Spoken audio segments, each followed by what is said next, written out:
Radio सक्रियता radio activities based questions है। ये रेडियो एक्टिविटीज़ से क्वेश्चंस आपके पूछे ही जाते हैं। मोस्ट एक्सरसाइज है और मोस्ट चैप्टर्स भी है। लेक्चर 3 है। इस वीडियो में आपको रेडियो सक्रियता के सारे क्वेश्चंस आपको मिलेंगे। आप इस वीडियो को पूरा अंत तक ज़रूर देखिएगा। किसी भी कंपटीशन एग्ज़ाम, किसी भी लेवल का एग्ज़ाम तैयारी कर रहे हैं आप, उस सब के लिए ये मोस्ट कारगिल साबित होगा।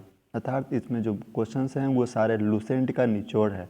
लूसेंट के सारे क्वेश्चंस मोस्टली इसमें अपलोड किए गए हैं और जो नया लूसेंट आया है उसका अपलोड किया गया है। रेडियो धार्मिकता की खोज किसने की थी? तो हेनरी बेकुरल ने किया था। रेडियो धार्मिकता की खोज किसने की थी?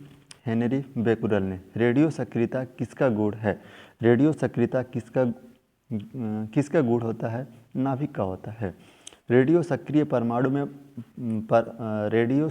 परिवर्तन में भाग लेता है परमाणु का नाभिक। किसका भाग लेता है? परमाणु का नाभिक। अब इसके आगे चलते हैं।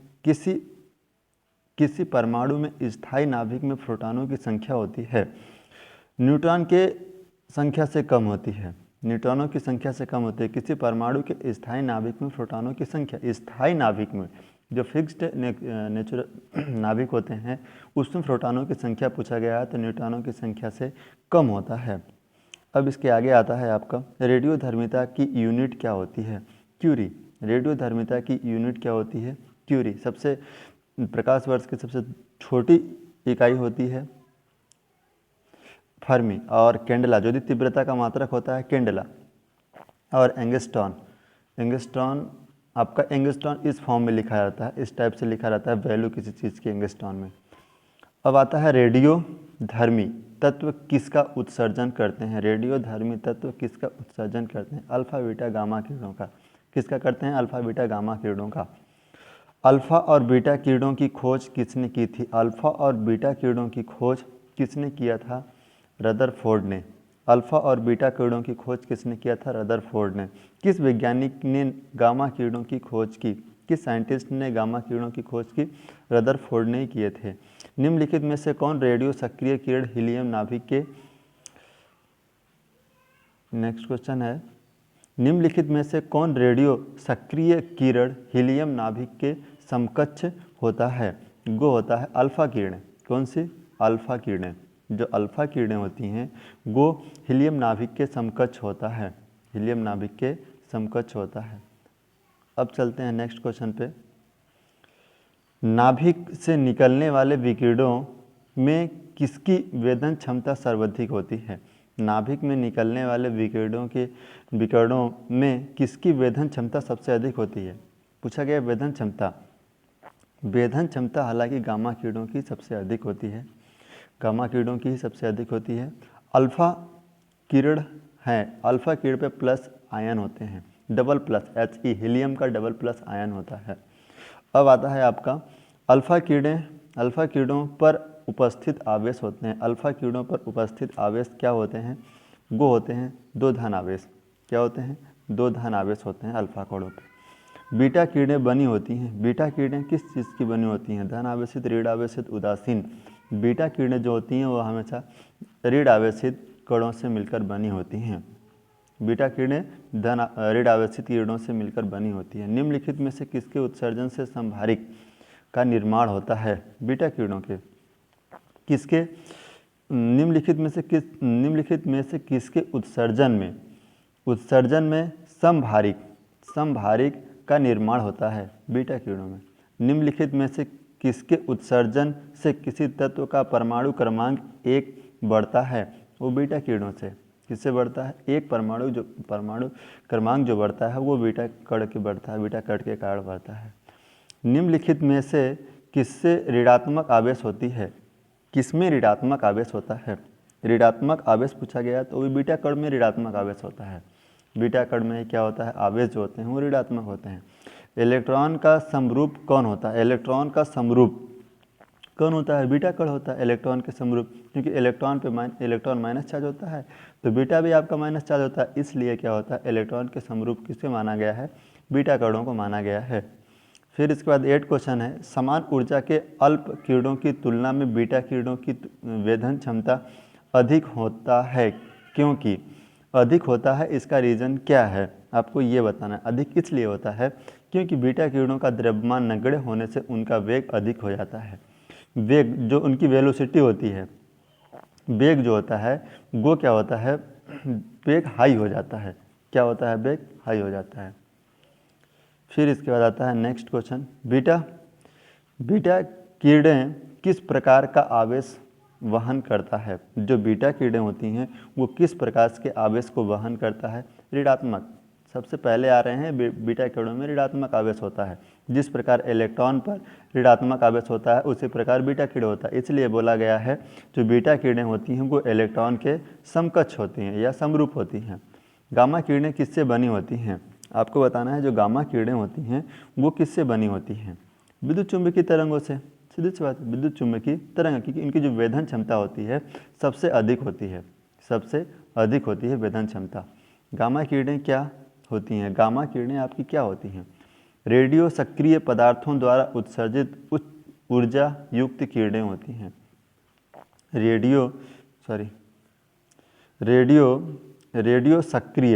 रेडियो सक्रिय पदार्थों द्वारा उत्सर्जित उच्च ऊर्जा युक्त किरणें होती हैं। निम्नलिखित में से किस किरण की वेधन क्षमता सबसे अधिक होती है, निम्नलिखित में से किस किरण की वेधन क्षमता सबसे अधिक होती है, आपको ये बताना है। तो वो किरण, सीधी सी बात है, वेधन क्षमता सबसे अधिक किसकी होती है, गामा किरणों की।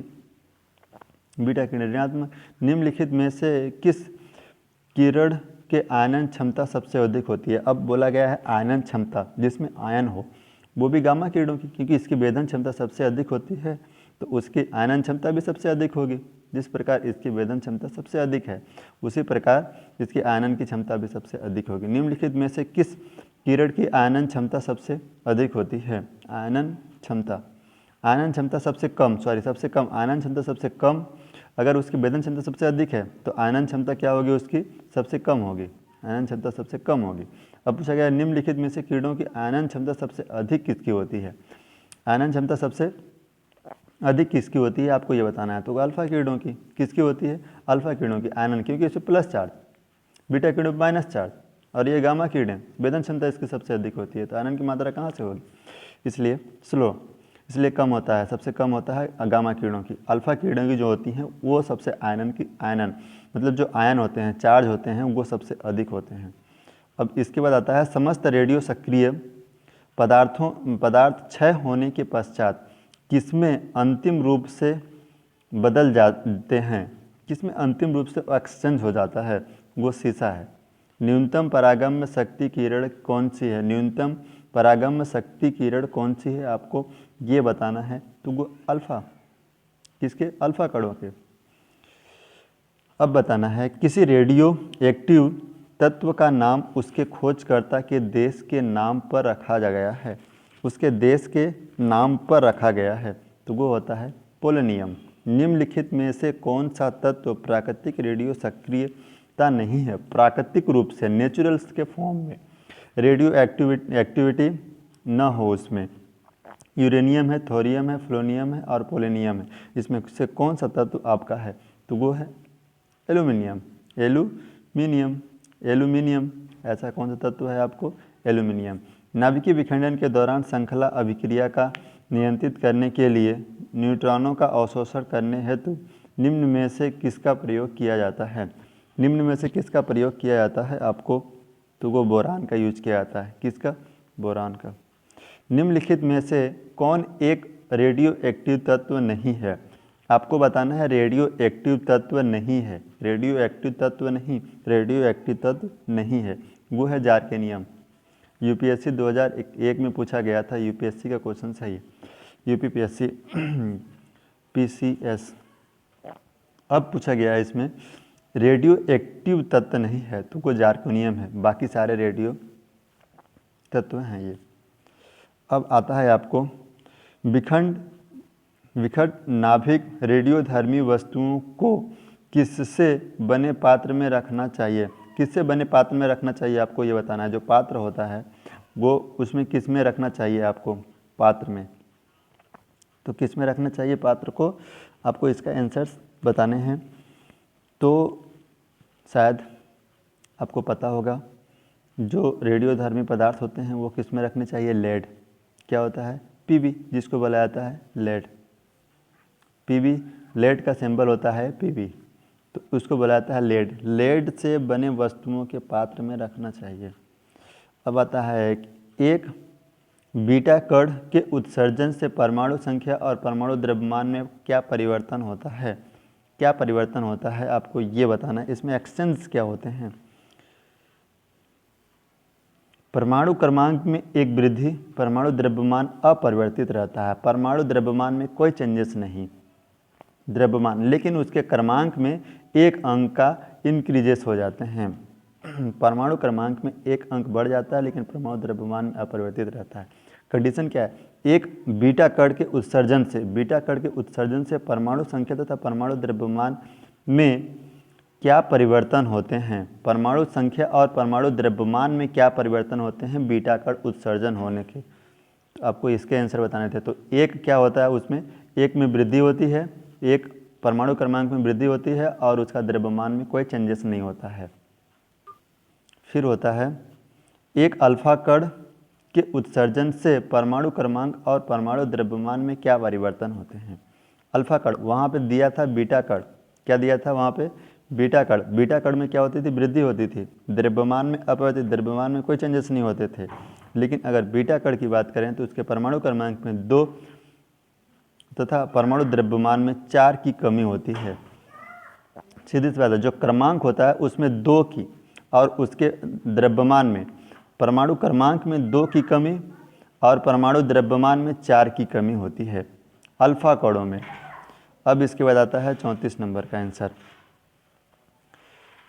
11Na22 से 1 बीटा उत्सर्जन के बाद बनने वाला पदार्थ होता है Mg।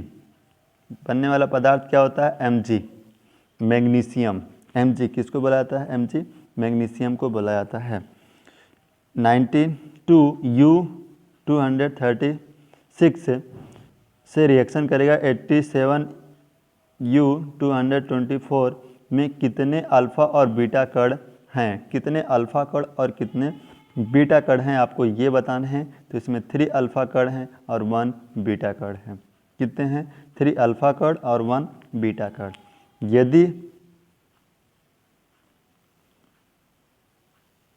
यदि रेडियोधर्मी पदार्थ की मात्रा को दोगुना कर दिया जाए तो रेडियो क्षारण होगा।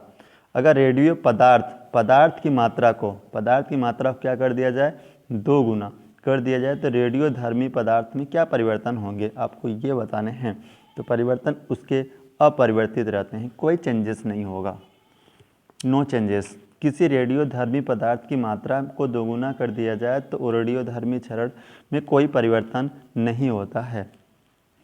फिर आता है यदि 92U238 विघटित होकर 91Pa234 बनता है तो कितने अल्फा कण और बीटा कण का उत्सर्जन होता है। अल्फा और बीटा कणों का कितने उत्सर्जन होता है आपको बताना है। तो वो कितने होते हैं, 1 अल्फा कण और 1 बीटा कण, 1 अल्फा कण और 1 बीटा कण। रेडियोधर्मी पदार्थ का आधा जीवन काल 70 दिन का है। तो उसी पदार्थ का 1 ग्राम में उसी पदार्थ का 1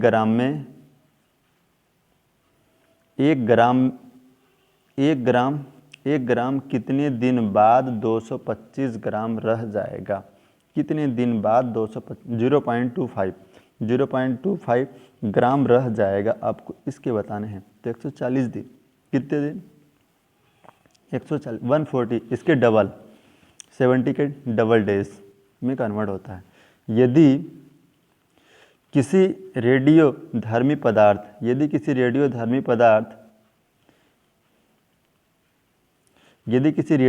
पदार्थ का अर्ध जीवन काल, हाफ लाइफ पीरियड 1 दिन हो तो 4 दिन के पश्चात उसकी प्रारंभिक में कितना शेष भाग रह जाएगा? उसकी प्रारंभिक में कितना शेष भाग रह जाएगा? 6 सही 1/4%, 6 सही 1/4%। 4 दिन के पश्चात उसकी प्रारंभिक भाग में शेष कितना रह जाएगा? तो 6 सही 1/4%। एक रेडियो एक्टिव पदार्थ की अर्ध आयु 4 महीने है। इस पदार्थ की 3/4 भाग क्षय होने में समय लगेगा। 3/4 भाग क्षय होने में कितना समय लगेगा? 8 दिन लगेगा। आयु 4 महीने है। इस पदार्थ को 3/4 भाग क्षय होने के लिए कितने समय लगेंगे? 8 दिन लगेगा। कितने दिन लगेंगे? 8 दिन का समय लगेगा आपको। एक प्रणाली, वह प्रणाली क्या कहलाती है जो प्रागैतिहासिक पदार्थों का एक निर्धारित करने के लिए विघटन नाभिकता का प्रयोग करती हो? विघटन नाभिकता का प्रयोग करती हो। कार्बन काल निर्धारण। पृथ्वी की आयु का आकलन किया जाता है। पृथ्वी की आयु का आकलन किया जाता है। किससे पृथ्वी की आयु का आकलन किया जाता है? यूरेनियम डेटिंग से यूरेनियम डेटिंग से। रेडियो कार्बन काल निर्धारण किसकी आयु का अवकलन करने के लिए प्रयुक्त किया जाता है? अवकलन करने के लिए प्रयुक्त किया जाता है, वो होता है जीवाश्म। क्या होता है? जीवाश्म। फिर आता है सबसे पहले रेडियो सक्रियता शब्द का प्रयोग। सबसे पहले रेडियो सक्रियता शब्द का प्रयोग किसने दिया था या किसने कहा था? सबसे पहले रेडियो सक्रियता का तत्व का प्रयोग हेनरी बैक्यूरेल, खोज उन्होंने किया था और उसके शब्द को भी उन्होंने ही दिया था। Henri Becquerel. सबसे पहले रेडियो सक्रियता शब्द का प्रयोग किसने किया था? हेनरी बैक्यूरेल ने। अब आता है यूरेनियम विखंडन का सतत प्रक्रिया की जारी रखने के लिए, उसको जारी रखने के लिए, सतत प्रक्रिया को जारी रखने के लिए किस छड़ की ज़रूरत होती है? किस छड़ की ज़रूरत होती है? आपको ये बताना था। किस छड़ की ज़रूरत होती है? कंडीशन बेस्ड क्वेश्चन है। किस छड़ की? यूरेनियम। किसकी? यूरेनियम। न्यूट्रॉन की। यूरेनियम विखंडन की सतत प्रक्रिया को जारी रखने के लिए किस कण की ज़रूरत होती है? वो होता है न्यूट्रॉन। किसका होता है? न्यूट्रॉन। मतलब उसके सेंटर पॉइंट की अति आवश्यकता होती है। जैसे ये परमाणु हो गया, परमाणु के सबसे बाहर वाले इलेक्ट्रॉन होते हैं, फिर प्रोटॉन होता है, फिर न्यूट्रॉन होता है, जो कि नाभिक भी बोला जाता है। अब इसके बाद आता है आपका आगे 46 के बाद 48। परमाणु बम का आविष्कार किसने किया था? जो परमाणु बम था उसका आविष्कार किसने किया था? ऑटो हान ने किया था। परमाणु बम का आविष्कार किसने किया था? ऑटो हान ने। फिर आता है परमाणु शक्ति संयंत्र किस सिद्धांत पर काम करता है? परमाणु शक्ति संयंत्र, जो परमाणु होता है, जो बम विस्फोट होता है, वो किसके कारण होता है? नाभिकीय विखंडन, नाभिकीय संलयन, नाभिकीय विखंडन। 2 प्रकार का विखंडन होता है। एक संलयन होता है, मतलब एक से दूसरे से जुड़ना, और एक होता है विखंडन। नाभिकीय संलयन, नाभिकीय विखंडन। तो आपको क्या करना है? नाभिकीय विखंडन में नाभिक का टूटना। जब नाभिक टूटता है तो उससे आपको शक्ति जनरेट की जाती है। फिर आता है आपका नेक्स्ट क्वेश्चन है, नाभिकीय रिएक्टर के निर्माण के लिए निम्नलिखित में से कौन सा तत्व आवश्यक है? कौन सा तत्व नाभिकीय रिएक्टर के निर्माण के लिए, नाभिकीय रिएक्टर के निर्माण के लिए निम्नलिखित में से कौन सा तत्व आवश्यक है? लेड है कि मैग्नीशियम है कि जार्कोनियम है, कोबाल्ट है? ये पूछा गया 20 यस सी में पूछा गया क्वेश्चन से, तो वो होता है जार्कोनियम। क्या होता है? जार्कोनियम। जार्कोनियम अच्छा धातु है, जो तत्व का आवश्यक होता है। निम्नलिखित में से कौन सा सौर ऊर्जा का स्रोत है? निम्नलिखित में से कौन सा सौर ऊर्जा का स्रोत है? नाभिकीय संलयन। सौर ऊर्जा का स्रोत बोला गया है नाभिकीय संलयन को। किसको बोला गया है? नाभिकीय संलयन को। मतलब वो इकट्ठा करता है, एब्जॉर्ब करता है। नाभिकीय संयंत्रों में ग्रेफाइट का उपयोग किया जाता है। नाभिकीय संयंत्रों में ग्रेफाइट का उपयोग, जो ग्रेफाइट होता है वो किस चीज़ के लिए उपयोग करते हैं? वो होता है विमंदक की तरह, मतलब एक मंद प्रोसेस, बहुत स्लोली काम करने वाले प्रोसेस के लिए यूज किया जाता है।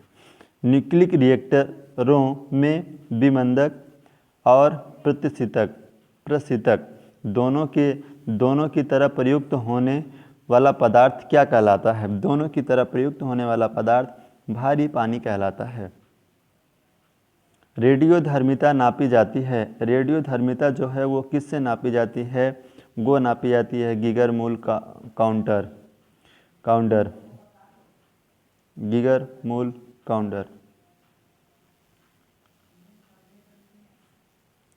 हाइड्रोजन बम किस सिद्धांत पर कार्य करता है? ये क्वेश्चंस बहुत मोस्ट है, एसएससी के द्वारा पूछा जा चुका क्वेश्चंस है। हाइड्रोजन बम किस सिद्धांत पे कार्य करता है? हाइड्रोजन जो बम होता है वो किस सिद्धांत पे कार्य करता है? अनियंत्रित संलयन अभिक्रिया। अनियंत्रित संलयन अभिक्रिया पे काम करता है। हाइड्रोजन बम किस सिद्धांत पे कार्य करता है? तो अनियंत्रित संलयन अभिक्रिया। हाइड्रोजन बम विकसित किया गया है। हाइड्रोजन बम किस लिए विकसित किया गया है और किसने किया था? हाइड्रोजन बम विकसित किया गया था एडवर्ड टेलर द्वारा। हाइड्रोजन जो बम बनाया जाता है, जो क्या बनाया जाता है? बम। जो हाइड्रोजन बम बनाया जाता है वो एडवर्ड टेलर द्वारा बनाया गया था। फिर आता है अति प्राचीन चट्टानों की आयु निर्धारण में किसका उपयोग होता है? जो चट्टानें होती हैं, क्या होती हैं? चट्टानें। जो चट्टानें होती हैं उसके लिए अति आवश्यक जो होते हैं किसका उपयोग होता है? तो पोटेशियम आर्गन टेंड्रिंग का उपयोग किया जाता है। निम्नलिखित रेडियो तत्वों में से किसका उपयोग मनुष्य के शरीर में रक्त प्रवाह की गति को मापने के लिए किया जाता है? वो कहता है रेडियो सोडियम का उपयोग किया जाता है आपको रक्त के मनुष्य। निम्नलिखित में से रेडियो तत्व के किसका उपयोग मनुष्य के रक्त प्रवाह की गति को मेजरमेंट करने के लिए किया जाता है? कितने गति से इसका ब्लड चल रहा है? रेडियो सोडियम का। फिर अब आता है अल्फा कण बीटा कण वेधन शक्ति अपने आरोही क्रम में लिखिए। अल्फा कण बीटा कण, और इनको आपको एक अवरोही क्रम में लिखना है, मतलब घटते से बढ़ते की ओर लिखना है आपको। अवरोही क्रम। शक्तियाँ, वेधन शक्ति बोला गया है। अवरोही क्रम में लिखना है। बड़ा हुआ सबसे बड़ा, अवरोही क्रम सबसे बड़ा, फिर छोटा, फिर उससे सबसे ज़्यादा होता है वेधन क्षमता, वो होता है गामा किरणों की। फिर होता है बीटा किरणों की, सबसे गामा किरणों की, फिर बीटा किरणों की, फिर अल्फा किरणों की होती है। ये सबसे अधिक वेधन क्षमता होती है इनकी। इस टाइप से आपको रेडियो सक्रियता के सारे क्वेश्चंस कंप्लीट हो गए।